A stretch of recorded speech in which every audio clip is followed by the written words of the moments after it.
ఈ వెయివర్ charges, transmission కాస్ట్కి సంబంధించిన వెయివర్ ఛార్జెస్ అనేది యూనియన్ గవర్నమెంట్ అన్ని రాష్ట్రాలకి వెయివ్ చేసిందట, ఇంక్లూడింగ్ ఆంధ్రప్రదేశ్. అంటే అర్థం ఆంధ్రప్రదేశ్లో మనం ట్రాన్స్మిషన్ కాస్ట్ కట్టట్లేదనే కదా అర్థం.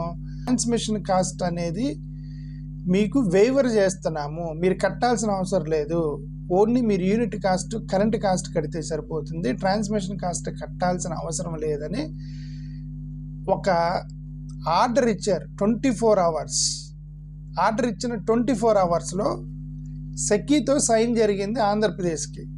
విదిన్ 24 hours ఆర్డర్ ఇచ్చింది ఎవరు? యూనియన్ పవర్ మినిస్ట్రీ ఇచ్చింది. పవర్ మినిస్ట్రీ అంటే మోడీ గారి గవర్నమెంట్ ఇచ్చింది. కేంద్ర ప్రభుత్వం యొక్క పాత్ర ఉంది. మోడీ గారి గవర్నమెంట్ అయినటువంటి పవర్ మినిస్ట్రీ నుండి ఒక ఆర్డర్ వచ్చింది. నవంబర్ 30వ తారీఖున ఆర్డర్ వస్తే డిసెంబర్ 1వ తారీఖున సైన్ చేశారు సెకీతో. ఈ పిపి ఆంధ్రప్రదేశ్ సెకీతో జరుగుతున్నటువంటి పవర్ పర్చేజ్ దాంట్లో the role of Modi's government is very clearly seen. దాంతోపాటు ఇక 2-3 కూడా రిలాక్సేషన్స్ ఇచ్చింది గవర్నమెంట్.